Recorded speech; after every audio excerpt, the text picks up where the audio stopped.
I just wanted to welcome everyone. For those of you who don't know me, I'm Pamela Forward, President and Executive Director of Whistleblowing Canada Research Society. And I'm joining you from Ottawa, therefore would like to acknowledge that I'm on the traditional unceded territory of the Anishinaabe Algonquin people, First Nations of Canada.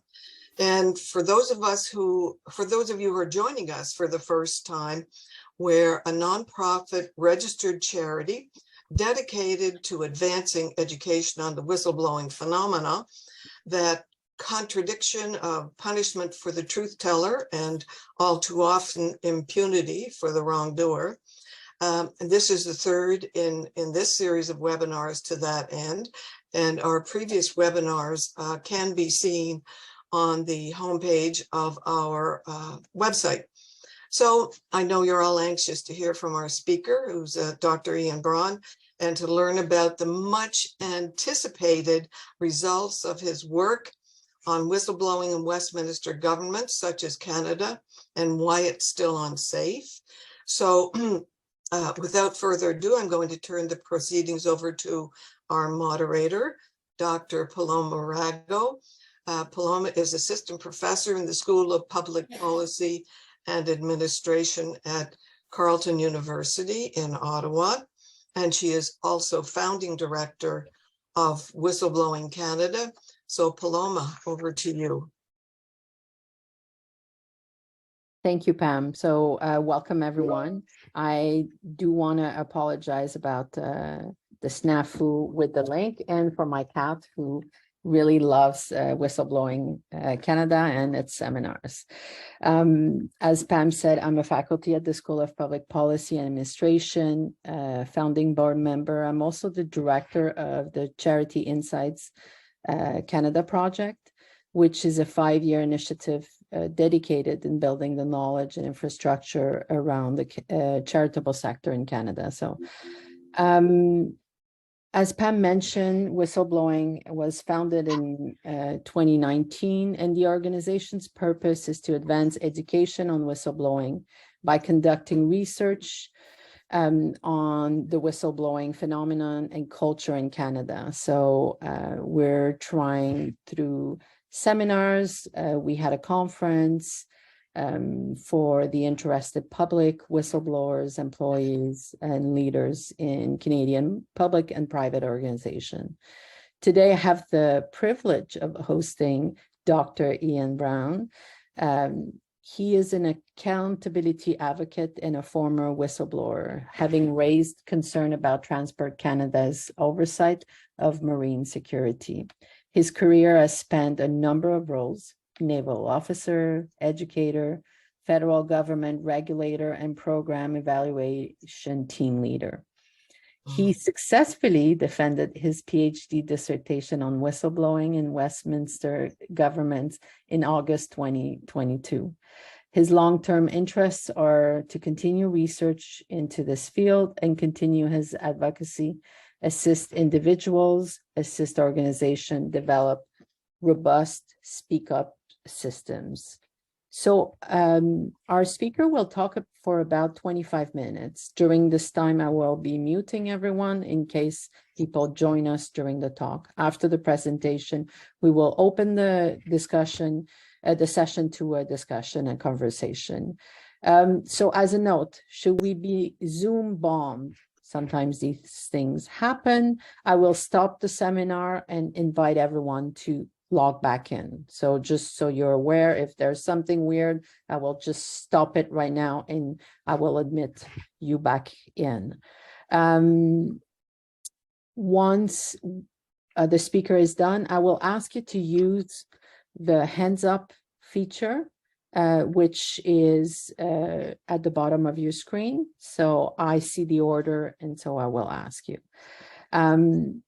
Although these webinars are completely free, Whistleblowing Canada is entirely a volunteer-run organization, and we welcome any financial support or fundraising suggestions you may have. So please visit our website. And now on to Dr. Braun.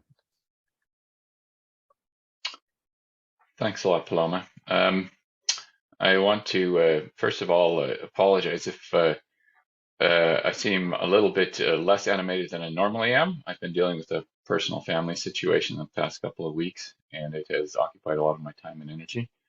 As a result, I also haven't jazzed up my presentation, so it may be a little bit death by PowerPoint.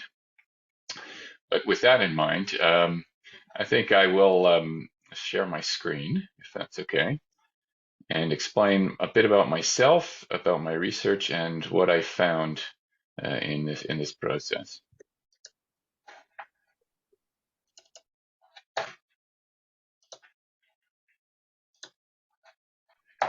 All right, can everybody see that all right? Perfect. So this is me. The contents of the presentation today are going to be, I'm going to give you a brief bio and the motivation behind my research. I'm going to give you some definitions to set the groundwork so we know that we're talking about the same sorts of things. And then I'll give you an overview of the research and what I found and the conclusions. And I'll finish with the areas of research that interest me. So to start with, I was a former naval officer, as my intro indicated, and I was hired into the public service back in about 2003. And this was shortly after 9/11, and so we had a mandate to pass transportation security regulations and aviation. This was pretty much we were read the riot act by the United States, and this had to be done very, very quickly.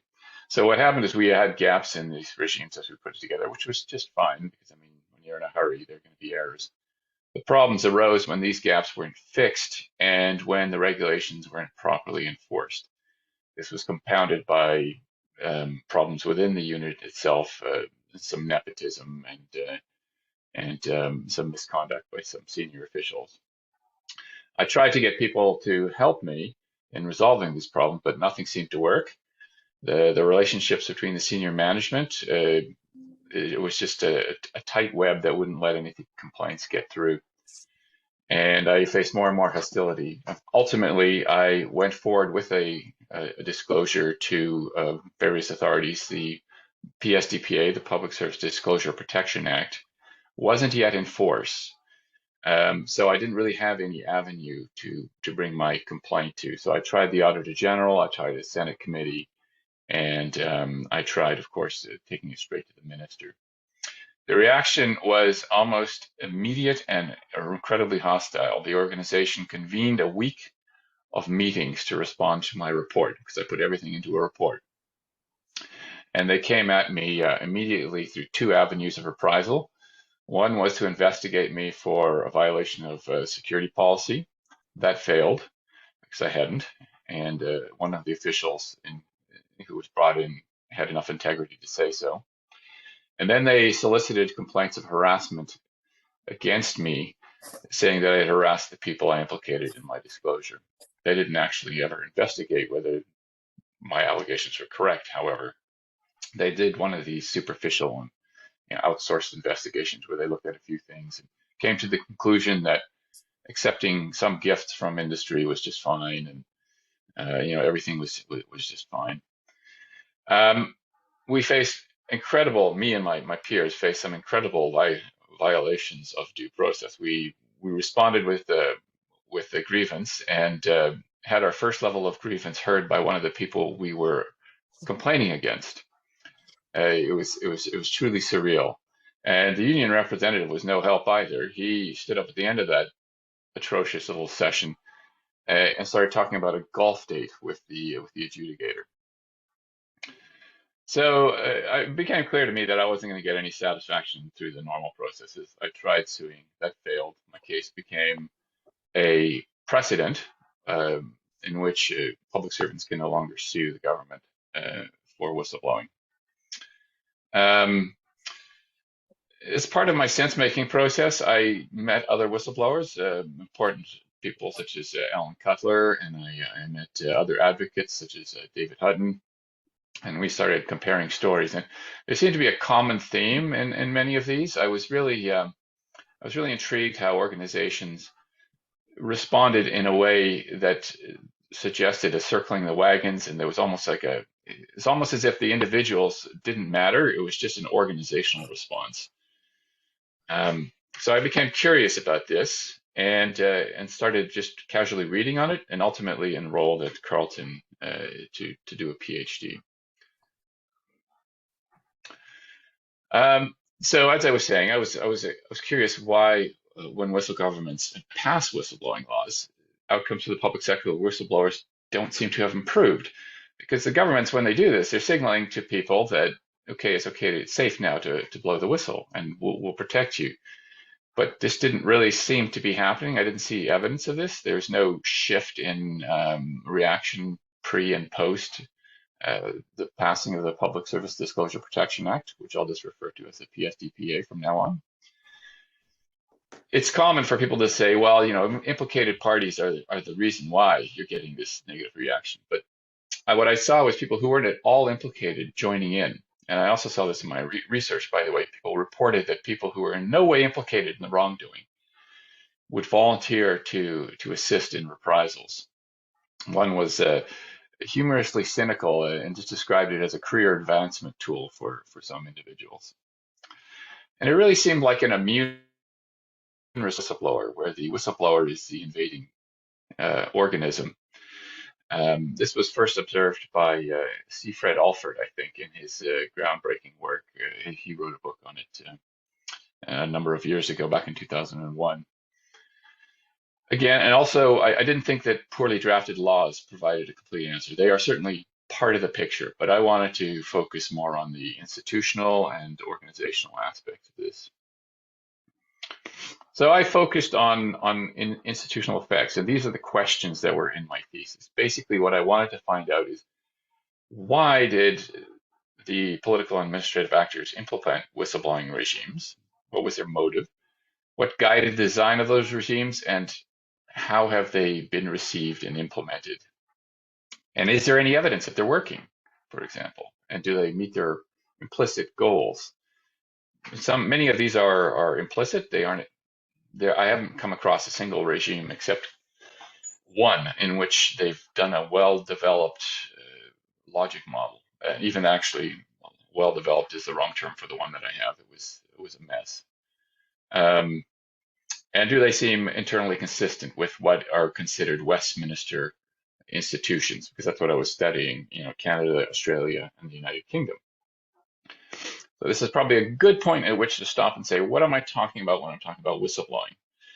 There's academic definitions and there are legal definitions. The standard academic definition was first put down by Michelli and Neer, the giants in the field, back in 1985. And so it's just a disclosure by organization members, former or current, of illegal, immoral, or illegitimate practices under the control of their employer to persons or organizations that may be able to affect action. Now, that's a key phrase there, able to affect action. So just reporting this to your partner or to a friend is not whistleblowing unless that person has the power to change things.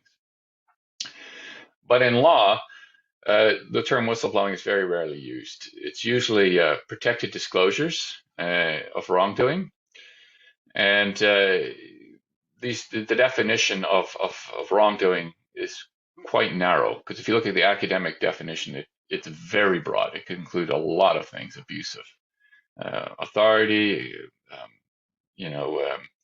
unethical action that's still legal, et cetera, et cetera.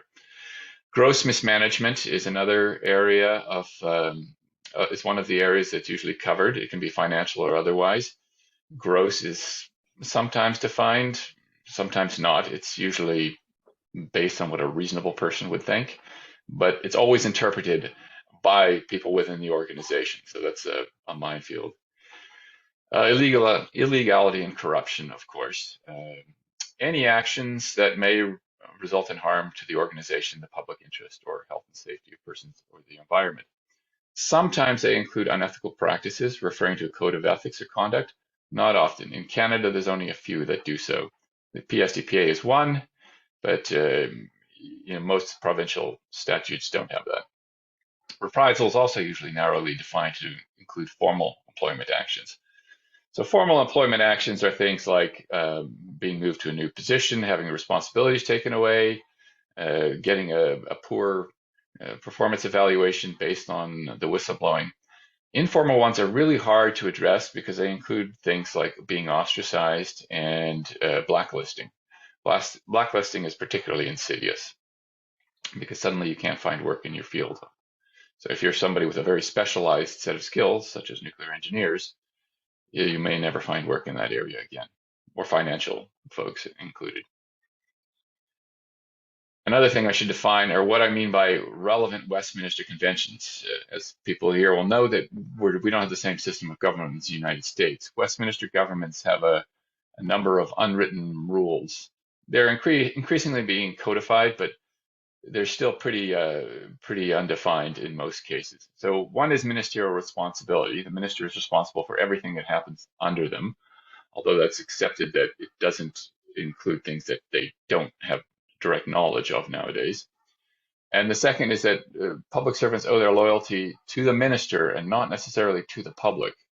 It's something that most governments tread lightly about defining, but that is the accepted convention. And when I spoke to authorities within governments, that really still was the norm. They're loyal to the minister, not necessarily to the public, to their boss. There's a separation of politics and administration. So in a traditional Westminster system, politicians don't appoint officials. In the US, that happens to several levels down from the top. And then there's something called the traditional Schäferian bargain, which is, this was defined in the 70s. Because civil servants are not appointed by politicians, they're given certain protections and responsibilities. So they can speak truth to power. They're expected to give honest and frank advice. But if the minister decides not to accept that advice, they should loyally implement whatever it is that the decision is made. Of course, advice must be confidential, and everybody has security of tenure. So if the minister hears some advice they don't particularly like, they can't just fire the public servant. I also considered other things like the way Westminster governments are formed with their departmental silos, that sort of things, strict, rigid and steep hierarchies, and what they use to detect error and what they use to hold people accountable. So when I did my study, I departed from normal practices, which have usually used psychological and sociological theories to study outcomes from whistleblowing. This is power theory, used mostly by Michelli and Neer, or pioneered by Michelli and Neer, where reactions to whistleblowing are theorized to depend on the power of different parties within the organization. So if the organization is on the whistleblower, they're probably not going to make a reprisal. But that isn't the case with most whistleblowers. I used 3 case studies. Oh, sorry, I should go back a step there. I looked instead at the institutions. And there's 2 streams of institutionalism. One looks at how institutions, and this isn't how they evolve over time into the set of rules and understandings that people which work in them basically follow, and it sort of almost forms their preferences for them. And then there's rational choice institutionalism, which looks at how incentives are structured within organizations. So you can have rules on paper, but if they're not enforced and incentives promote action that is against the rules, well, then the rules will basically mean nothing. The written rules will mean nothing. So incentives really matter in rational choice institutionalism. And I looked at 3 case studies, UK, Canada, and Australia, where they came from, how they work, and what's affecting how they work. I also considered the difference between internal, quasi-internal, and external whistleblowing. Quasi-internal is a term I essentially invented for this reporting avenue, which is outside the organization, but still within Westminster government. And that would be, in the case of Canada and its provinces, a commissioner or an ombudsperson that reports to either to Parliament or to the cabinet. So it's outside the organization and a little bit outside of their control. My general, the spoiler alert is that the further away you get from the control of the organization, the more hostile the response tends to be. And I looked at all different types of sources because the data on this is really scattered. And so I had to rely on interviews, pore over laws, look at internal communications, and look at legal and administrative records. I looked at a lot of legal records of cases that have been through the courts. It'll probably be no surprise to you that traditional attitudes towards whistleblowing were pretty negative. You can see James Roke's reaction to whistleblowing in the 70s, in which he labeled whistleblowing as internal espionage. It's really, and as a mechanism to spread disunity and creates conflict. So you can see there's an ethical component to this argument that whistleblowers are essentially immoral actors within the organization. They're hurting the organization by pointing out that something is wrong. And this is framed on the idea that whistleblowing is strictly external, but most whistleblowers will try to blow the whistle internally first. So this is based on a misconception of what whistleblowing is. In case you think it's different in Canada, as late as 1991, H.L. Laframboise, he was a senior public servant, wrote an article in which he characterized whistleblowers as either public heroes or vile wretches, depending on the issue. But he was basically saying in that article that it doesn't matter if what's going on is illegal or improper, as long as everybody in the organization agrees it's okay. Of course, I don't think the average Canadian would feel that way. But it didn't stay this way. So from the old attitudes, what we saw was an evolution, really beginning picking up pace in the 1970s, where whistleblowing started to be seen as something that would actually help with accountability and preventing wrongdoing. This rose primarily as a result of scandals, Watergate being the American one.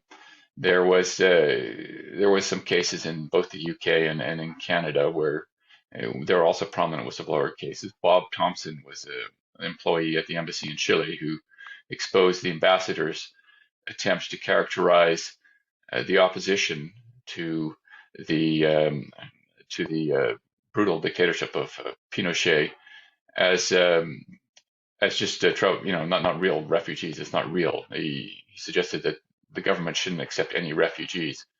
When this was exposed, the government allowed refugees to come from Chile and saved many, many lives, but he never worked again in the government. There was also pressure for citizens to become more engaged and play a bigger role in government policy. People started to think that senior government officials were really not working for the public good. They were out for their own personal interests. And you see this in that classic show, Westminster.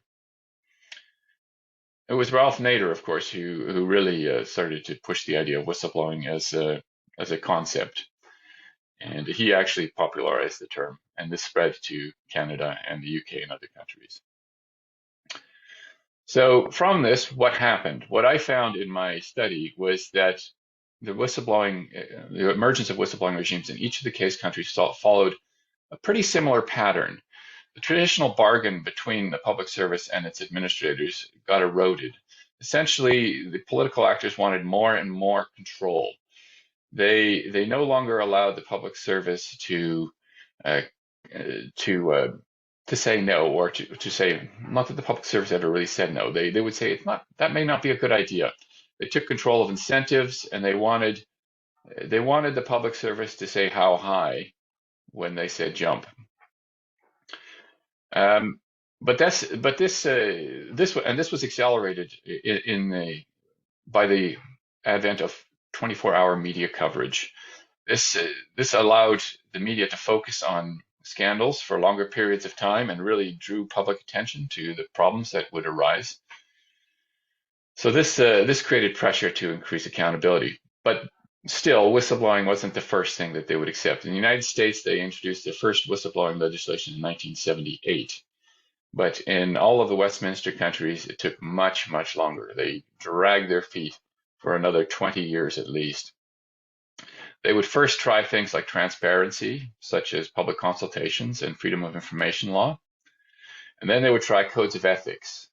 And then finally, they would, when some scandal tipped the scale, they would go to a whistleblowing regime.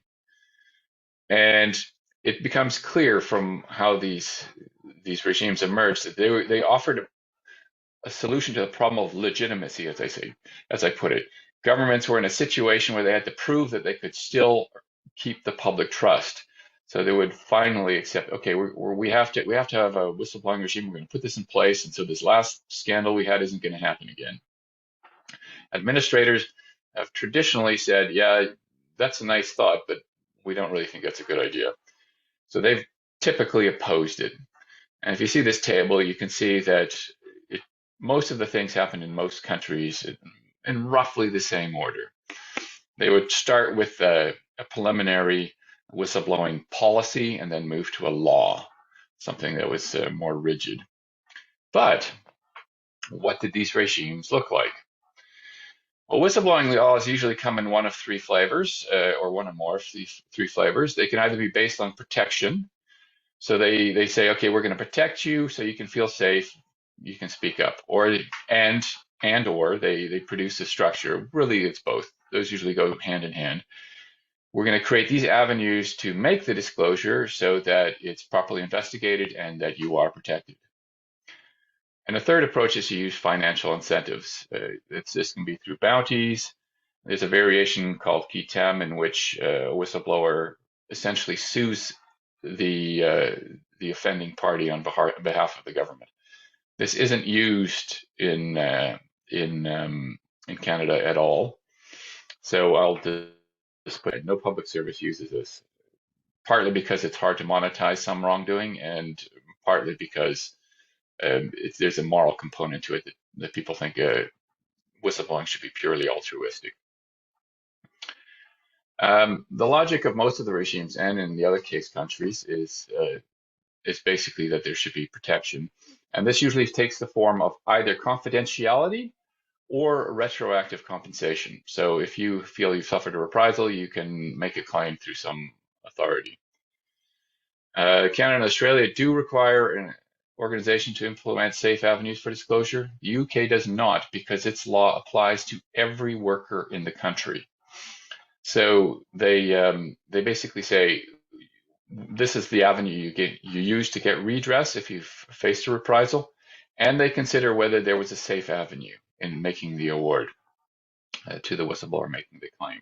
So it's in the interest of the organization to have a safe avenue for disclosure.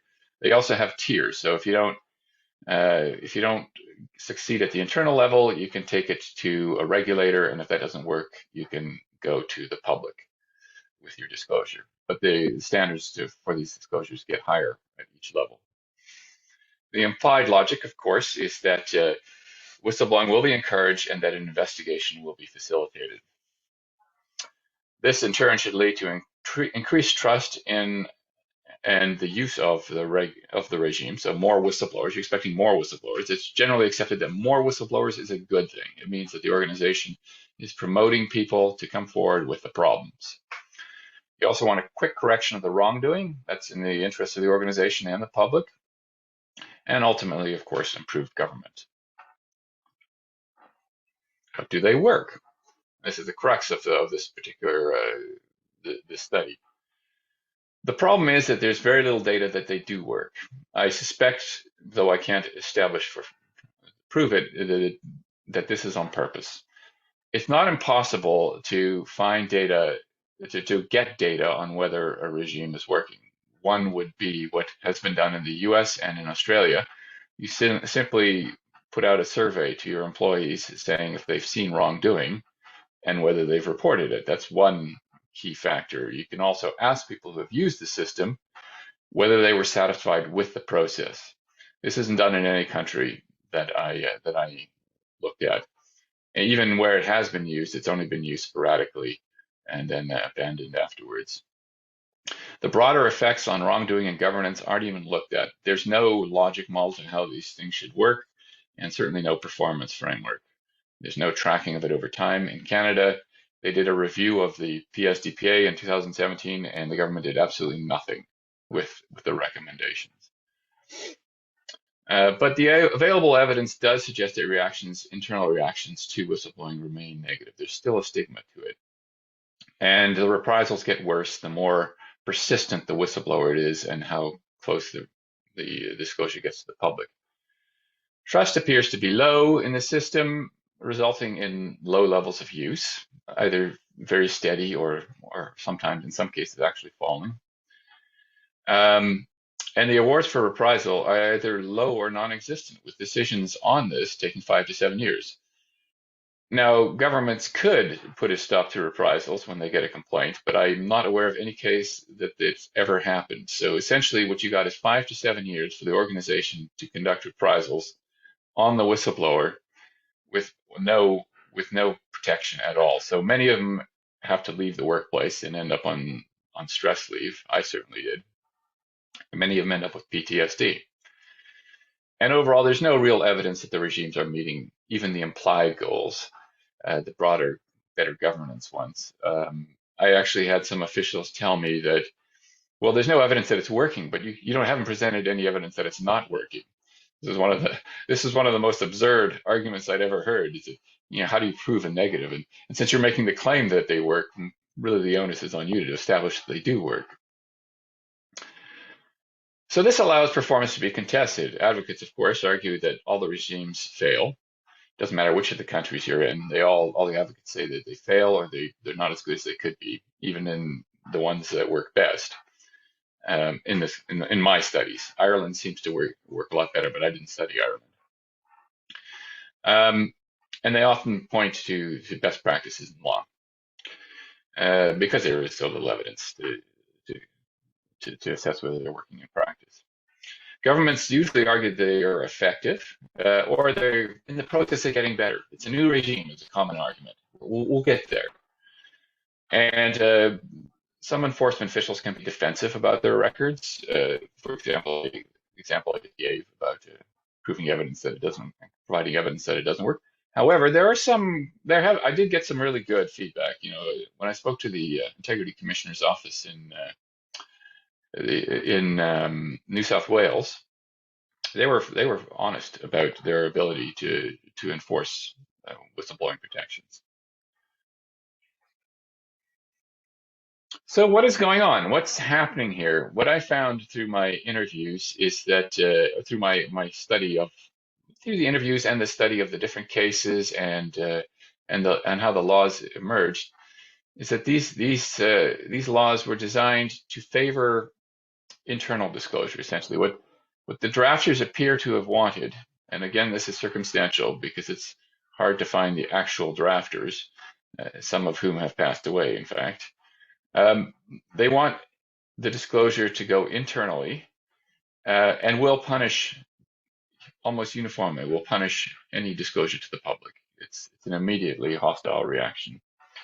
And they'll have subtle and informal reprisals for disclosures that go to commissioners.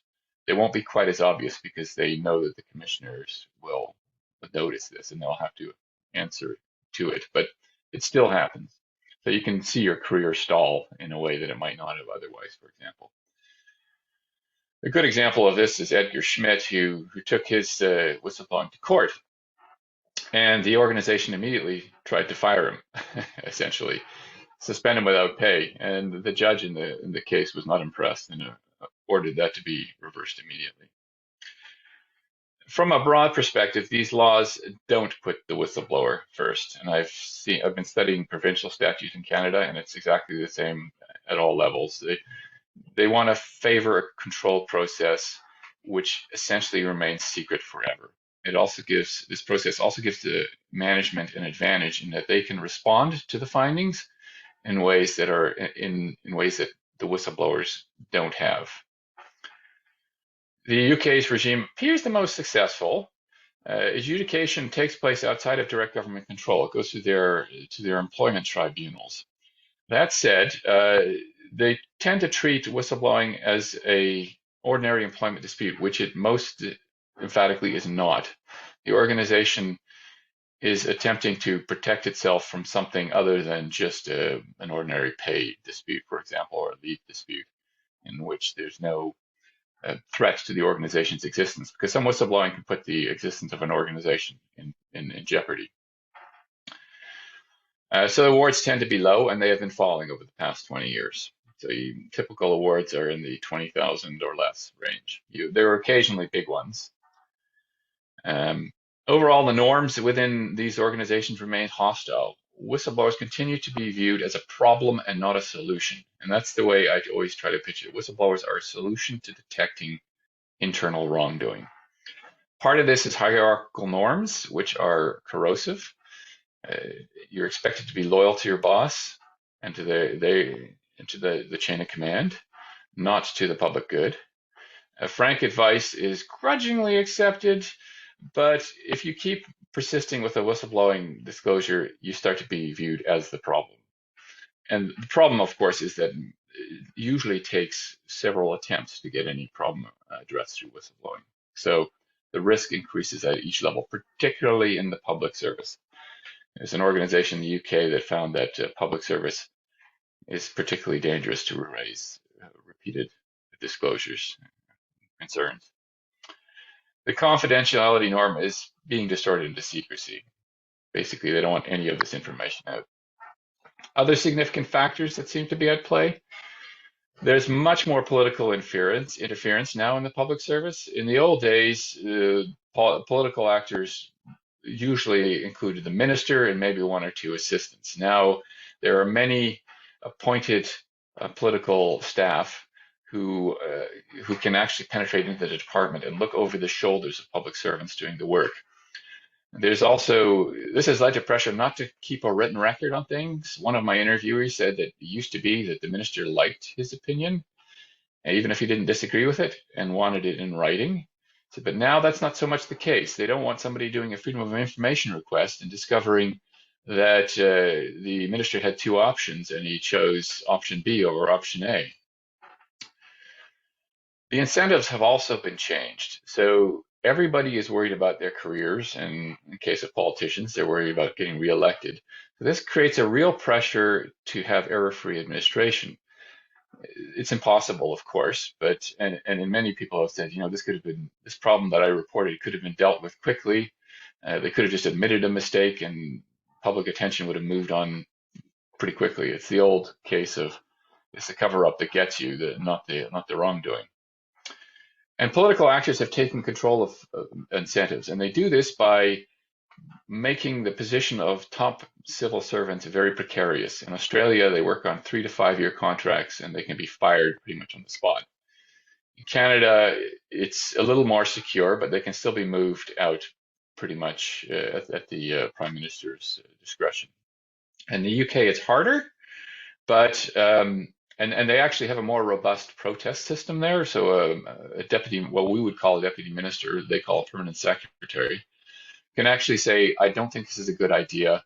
I would like written direction on this particular policy decision that you've made. And that goes on the record. So that may actually be the three systems in terms of accountability. But still, politicians have generally gained a lot more control of whether somebody gets bonus pay, whether they get to keep their job, who gets appointed. The effect wasn't immediate, but over the decades, it's had a definite impact on how the politicians and administrators interact. Neither employment law nor free speech rights seem to have had any effect on outcomes, even though the PSDPA explicitly says that it tries to balance free speech with a duty of loyalty to the employer, meaning the minister. They don't really, it doesn't really seem to work out that way. I'm not aware of any decision where anybody has said, well, you have a right to free speech. It's more hinged on the loyalty. There were some cases 20 years ago, even before the act came into place, in which Shiv Chopra, Gerald Lambert, and I'm forgetting the name of the third, Margaret Hayden, all spoke up, and they had a case which seemed to support them speaking up, but it was narrowed in further decisions in which they really had to, employees now really have to try all internal avenues. Unfortunately, if those are dangerous, still results in reprisal, and there's no way of skipping them. And there seem to be problems with investigations and oversight. There's an emphasis on informality, which prejudices the interests of the whistleblower, frankly. If you have an internal investigator in a department looking into wrongdoing, and they're told to come to a certain finding, it's a lot easier to cover up a shoddy investigation if it's just supposed to be informal. This suggests that they don't really want to enforce the rules as strongly as they advertise. Now, commissioner investigations tend to be better, but even there, they're usually hampered by a lack of resources and sometimes competence. There's no standards. By that, I mean there's no standards on what investigators should have, the skills they should have, and what processes they should follow. The most robust, I think, was the Civil Service Commission in the UK, which put out what I thought were really good reports. That said, some of the reports out of the Integrity Commissioner's office in Canada have been pretty good, but they're few and far between and tend to focus on specific acts of wrongdoing and not systemic issues. So, what are my conclusions? I think, as a result of my research, I came to the conclusion that these regimes were established as a short-term measure to bolster the legitimacy of the government in power. Now, it can be an outgoing government trying to fix things quickly. That happened in Canada in 2005 and then was picked up by the new government. Or it can be an incoming government saying, look, we're going to be completely different than those last guys. They are at least partly symbolic, and political actors are the ones that drive it. Administrators are almost uniformly opposed to it being implemented with any real rigor. But political support is fleeting. Politicians just quickly shift their attention somewhere else. Administrators remain resistant to the regime. They will implement it, of course. They will do what has to be done, the bare minimum. I've learned a new Australian word, which is bludging. It's doing the minimum amount of work on the job, and it's a bit like that. They'll do the minimum that they have to do. The trust and use will remain low where positive outcomes are not evident. That's just what I've seen. If people don't trust the system, they won't use it. And despite disputed results, the regimes do appear to serve the goals of powerful actors. And by that, what I mean is politicians can then say, they can say that, look, we've got this regime in place, so you're protected. Well, we don't need to change anything. It's working just fine. So that serves a goal. And it also helps administrative actors as well. Now, these regimes appear to be designed to conform to Westminster conventions, but they didn't account for the change in the institutions they're in. And by that, I mean the change in incentives, the change in the roles between political and administrative actors. They also don't really look at best practices. In fact, I've had several debates, shall we say, with authorities about which best practices should apply and whether best practice A is really a best practice or not, things like that. So there doesn't appear to be any real motivation to look at what's going on in the bigger world and what works and what doesn't. The incentives, of course, have changed, and improvements. If we're going to change these laws, if we're going to improve these regimes, it's going to take a combination of law, process, and the institutional environment. It may require a new crisis to emerge, such as the sponsorship scandal in 2004, 5, 6, that caused the PSDPA to be implemented. So next steps. Now that I'm done this research, I've continued looking at provincial statutes, and what I have found is that they are all very similar to the federal law in Canada, and if anything, slightly watered down. Few of them include violations of codes of conduct. Few of them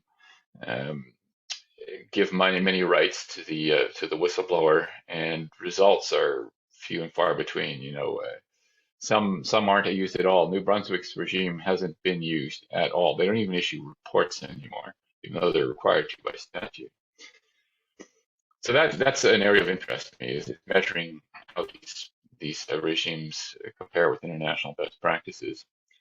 I'm also very curious about the norms at the senior levels, because what I found really intriguing was that many of the public servants that I spoke to have good intentions in general, but they have massive blind spots.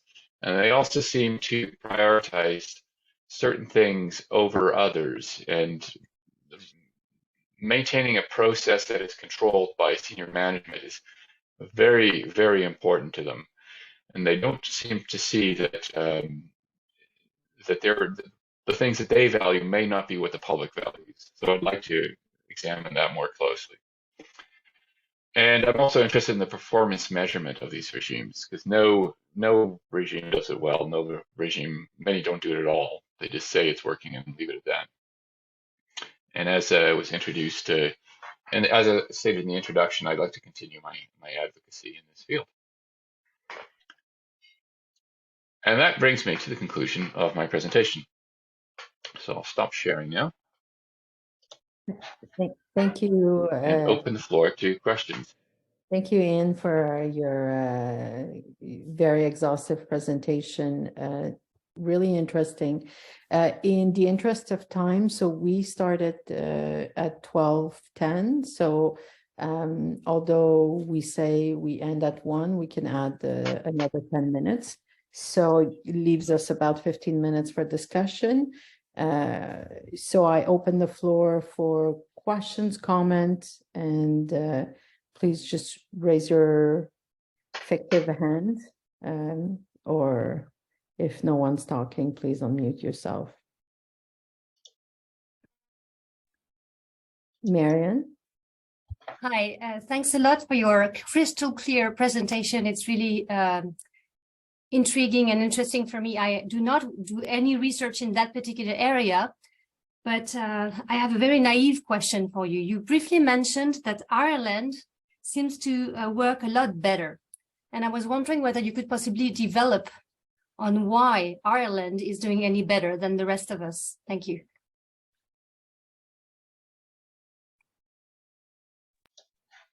Sorry, I was muted. The Irish law basically puts the whistleblower first. So a whistleblower who feels that they're facing a reprisal can immediately make an application for injunctive relief. They can say, and the court will say, okay, any action that the employer has taken must cease immediately. The employer must, at the same time, continue to provide compensation pay for the worker and remove them to a safe place. I would say that's the most important element of their law.